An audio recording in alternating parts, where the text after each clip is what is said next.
Hydraa commission Ranganath గారు ఏమంటున్నాను, మీరు ఈ కన్స్ట్రక్షన్ కంపెనీలకు సంబంధించిన విషయంలో కావచ్చు, లేకపోతే ఏదైనా వెంచర్ విషయంలో కావచ్చు, మీరు ఆ కూల్ చేస్తున్నారు, పోయి కబ్జా తీసుకుంటారు. ఓకే, మరి దానికి పర్మిషన్ ఇచ్చినటువంటి ఎంఆర్ఓ కానీ, కనీసం దాన్ని చర్యలు తీసుకున్నటువంటి ఆర్డీఓ కానీ, మరి ఎందుకు వీళ్ళపైన చర్యలు తీసుకోరు?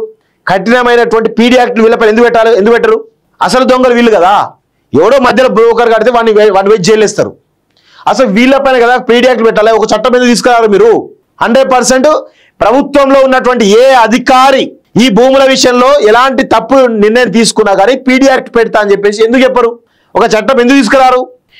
వాణిజ్య భవనాలపై చర్యలు నిల్, ప్రభుత్వ స్థలంలోని కేవీఎస్ కన్వెన్షన్, ఆ తత్వ గ్లోబల్ స్కూల్ సైతం నిర్మాణం, కమర్షియల్ బిల్డింగ్లపై ప్రేమ, పేదల ఇళ్లను మాత్రం కూలుస్తారా, గాజురామన్ కూల్చివేతలపై హైడ్రాకు ప్రశంసలు విమర్శలు అంటూ చూస్తాం. హైడ్రా కొన్ని అంటే నేను ఏమంటున్నాను, పేద వాళ్ళ విషయంలో కఠినంగా వ్యవహరిస్తుంది, పెద్దల విషయంలో ఉదారంగా వ్యవహరిస్తూ ఉంది, వాళ్ళకు ఫేవరబుల్ గా వ్యవహరిస్తుంది అనేది చాలా స్పష్టంగా అర్థమవుతోంది. సో ఇక్కడ చూడండి, తెలంగాణ ప్రభుత్వం ప్రతిష్టాత్మకంగా తీసుకొచ్చినటువంటి హైడ్రాపై ఓవైపు ప్రశంసలు కురుస్తుంటే మరోవైపు విమర్శలు సైతం వెల్లువెత్తున్నాయి. ప్రభుత్వ స్థలాల్లో అక్రమంగా వెలిసినటువంటి పేదల ఇళ్లను కూరుస్తున్న హైడ్రా అదే విధంగా వెలిసిన వాణిజ్య సముదాయాలపై ఈ చర్యలు ఎందుకు తీసుకోవడం లేదని పలువురు విమర్శిస్తున్నారు. మేడ్చల్ జిల్లా గాజుల రామారం గ్రామ రెవెన్యూ పరిధిలోని ప్రభుత్వ భూమిలో అక్రమంగా వెలిసినటువంటి నిర్మాణాలను కూల్చిన హైడ్రా ఎకరాల కొద్ది ప్రభుత్వ భూమిని సంరక్షించింది. ఈ విషయంలో హైడ్రా పనితీరును అభినందించాల్సిందే. కానీ కేవలం కొద్దిపాటి గజాల స్థలాల్లో నిర్మించుకున్న ఇళ్లను నిర్దాక్షిణ్యంగా కూల్చేసిన హైడ్రా అధికారులు అదే ప్రభుత్వ స్థలాల్లో ఎకరాలు నిర్మించిన కమర్షియల్ భూముల జోలికి పోవడం లేదు. ఇది చాలా ఉన్నాయి, చాలా ఉన్నాయి. సో ఇలాంటి ఒక్కటి కాదు, రెండు కాదు, వందల కొద్దిగా చూపిస్తాం. బడాబాబుల విషయంలో హైడ్రా ఉదారంగా వివరిస్తూ ఉంది. సో ఇక్కడ ఒకసారి హైడ్రాకి సంబంధించినటువంటి విషయం కావచ్చు, ఈ భూముల కబ్జా సంబంధించిన విషయాలు కావచ్చు, ఇప్పుడు అక్రమ నిర్మాణం చేస్తున్న విషయంలో కావచ్చు, మనం కొన్ని డీటెయిల్గా కొంత లోతుగా విషయాలు మాట్లాడుకుంటే, ఇక్కడ ఫర్ సపోజ్ కన్స్ట్రక్షన్ కంపెనీస్ ఉన్నాయండి. ఎగ్జాంపుల్ చెప్తున్నాను, కన్స్ట్రక్షన్ కంపెనీస్ వీళ్ళు ఏం చేస్తారు, ఒక ల్యాండ్ని లీజుకో లేకపోతే డెవలప్మెంట్కో లేకపోతే ఇంకేదో దానికి కన్స్ట్రక్ట్ చేయడానికి ల్యాండ్ తీసుకుంటారు. తీసుకొని దీనికి అన్ని రకాల పర్మిషన్స్ అప్లై చేస్తారు. ఓకే, ఇక రెవెన్యూ ఉంటుంది, అందులో ఇక రెవెన్యూ పర్మిషన్ ఉంటుంది, revenue, electricity, GHMC, HMDA, okay, ఇవన్నీ ఉంటాయి కదా. సో విషయం ఏంటంటే, ఫర్ సపోజ్ ఒక ఎకరం ల్యాండ్ ఒక కన్స్ట్రక్షన్ కంపెనీ లీజ్ తీసుకుందాం అనుకోండి, రెవెన్యూ డిపార్ట్మెంట్కి ముట్ట చెప్పాలి, ఎలక్ట్రిసిటీ డిపార్ట్మెంట్ ముట్ట చెప్పాలి, జిహెచ్ఎంసి ముట్ట చెప్పాలి, హెచ్ఎండికి ముట్ట చెప్పాలి. ఇవి కాకుండా ఇంకా చాలా డిపార్ట్మెంట్ ఉంటాయి, రెరా ఉంటుంది, అన్ని రకాల పర్మిషన్లు చాలా ఉంటాయి.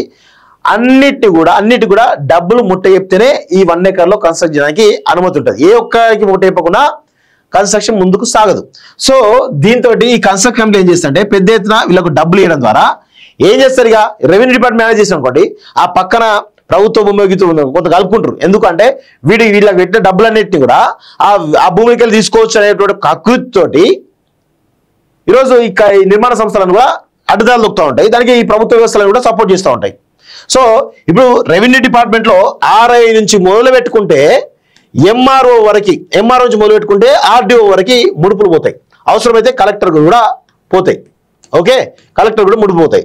ఇక ఎలక్ట్రిసిటీ డిపార్ట్మెంట్లో కింద పనిచేసేటువంటి వ్యక్తి నుంచి ఏఈ వరకు, ఏడీఈ వరకు కూడా ముడుపు పోతాయి. చూడండి, వీళ్ళలో కూడా ఏడీఈ, డిఈ వరకు కూడా ముడుపులు పోతాయి. కింద పనిచేసేటువంటి ఒక సెక్షన్ ఆఫీస్ మొదలుపెట్టుకుంటే ఇక్కడ రాకైతాయి.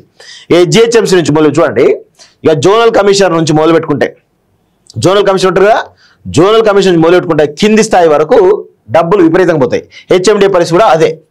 ఇట్లా ఇప్పుడు ఆర్ఐకి డబ్బులు ఇవ్వగానే ఏం చేస్తాడు, ఆర్ఐకో ఎంఆర్ఓకో ఆర్డీఓకో డబ్బులు ఇస్తున్నాం అనుకోండి, ఏం చేస్తాడు, ఇప్పుడు నీకు ఈ పక్కన 1 ఎకర్ పక్కన ఇంకొక అరగుంట ప్రభుత్వ భూమి ఉంది, అది నేను కలుపుకుంటా మీకు డబ్బులు ఇస్తున్నావు కదా అని చెప్పేసి అంటారు.